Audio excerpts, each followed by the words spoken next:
Queridos compañeros, queridos colegas, la pregunta que hoy nos formulamos es relativamente sencilla de contestar, pero queremos aportar algunos datos que avalan la respuesta. ¿Hay vida más allá de las estatinas? ¿Y cuándo y cómo tenemos que ir más allá de las estatinas, ¿no? Indudablemente las estatinas han supuesto, desde el punto de vista de la prevención cardiovascular y el tratamiento del factor de riesgo lipídico, pues un avance inconmensurable en la historia de la medicina, en la prevención cardiovascular, ¿no? Conocemos bien cuál es el beneficio y lo conocemos bien por los grandes estudios de intervención epidemiológica que han demostrado que la morbimortalidad cardiovascular con el empleo de las estatinas pues provoca unos beneficios clínicos considerables que podríamos calcular en una reducción del riesgo entre un 25 y un 30% en general, considerando todos los estudios y considerando todas las situaciones, prevención primaria, prevención secundaria, etcétera, globalmente. Pero también esto significa que tenemos una mala noticia. Queda un riesgo, el conocido como riesgo residual, que se puede calcular pues entre el 70 y el 75%. Un porcentaje inaceptablemente alto desde el punto de vista de reducir la mortalidad por las enfermedades cardiovasculares, que sigue siendo en nuestro medio la primera causa de morbimortalidad, ¿no? Algunos elementos que constituyen el riesgo residual, que están presentes en ese riesgo persistente, algunos elementos y algunos factores no son modificables.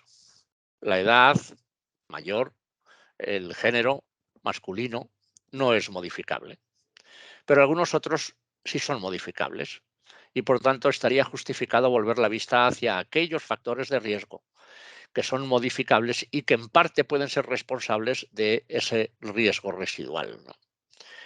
Indudablemente el control de distintos factores de riesgo, tabaco, hipertensión, diabetes, como los más emblemáticos, forman parte de ese riesgo residual. O el propio estilo de vida y la necesidad de corregirlo en un momento determinado.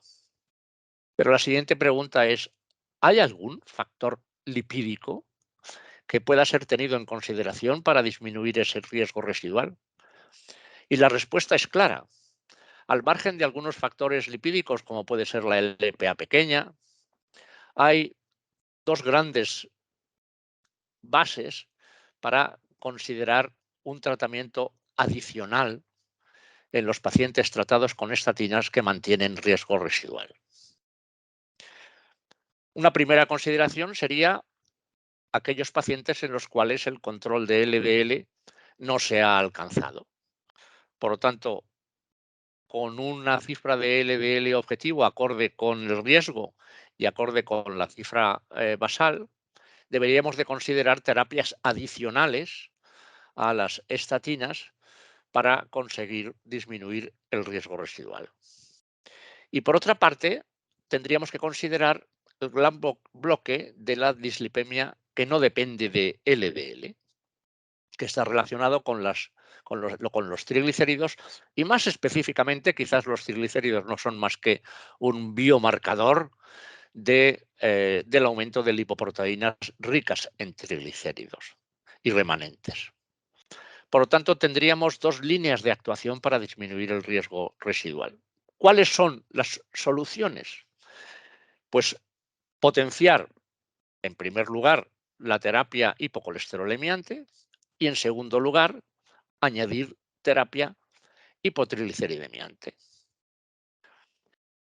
Claro, normalmente estamos acostumbrados a, cuando una estatina es insuficiente para alcanzar objetivos terapéuticos, añadir un fármaco como es la ezetimiba, que por otra vía, la inhibición de la absorción intestinal de colesterol, pues produce un efecto adicional reductor de colesterol y de colesterol LDL. Y si eso no fuera suficiente, pues ya estamos familiarizados con el empleo de inhibidores de PCSK9. La pregunta que habría que formularse es, en las actuales circunstancias y con directrices en las cuales se preconiza una terapia hipocolesterolemiante agresiva e intensiva desde el inicio, si la sugerencia puede ser utilizar desde el principio la combinación de estatina con ezetimiba. La otra parte de dislipemia responsable de un porcentaje de riesgo residual es lo que hemos denominado no LDL dependiente. Claro, la adición de un fármaco nítidamente hipotrigliceridemiante a la estatina cuando está presente la hipertrigliceridemia se ha demostrado eficaz. Bueno, los estudios de cohortes y algunos estudios de intervención y los metaanálisis han demostrado que los triglicéridos son un factor de riesgo considerado también como fundamental. Y que si con la estatina sola no hemos logrado controlar esa hipertrigliceridemia, cosa que es bastante común porque su efecto fundamental no es hipotrigliceridemiante, necesitaríamos la adición de un fármaco con una actividad y un beneficio fundamentalmente sobre la cifra de triglicéridos y reductor de las lipoproteínas ricas en triglicéridos y remanentes. Ahí entramos en el gran capítulo de los fibratos. Por lo tanto, digamos así, la indicación inicial sería la terapia combinada de estatina más un fibrato. Los beneficios de los fibratos se han puesto en duda y quiero destacar que recientemente pues el estudio Prominent no ha evidenciado una reducción de la mortalidad cuando se ha utilizado un fibrato. Bien, es verdad que distinto a los actualmente disponibles en el mercado, se ha utilizado el pemafibrato. También es verdad que ha abierto nuevas perspectivas desde el punto de vista de la utilidad del fármaco en el hígado graso no alcohólico o en la microangiopatía diabética, ¿no? Pero desde luego no ha demostrado una reducción de la mortalidad, el pemafibrato. Sin embargo, son abundantes, son considerablemente interesantes aquellos estudios y aquellos metaanálisis que han demostrado que los fibratos, ante todo y fundamentalmente el fenofibrato, porque el genfibrocil no lo podríamos utilizar asociado a la estatina, que han demostrado un beneficio clínico. Lo mismo que lo han demostrado otros fármacos hipotrigliceridemiantes, como son los ácidos grasos omega 3, particularmente cuando están purificados. Como digo, todo ello cuando la cifra de triglicéridos supera entre 150 y 200. Distintas guías ponen distintos niveles, distintos umbrales, y esa cifra de triglicéridos está elevada al margen del efecto de las estatinas, ¿no?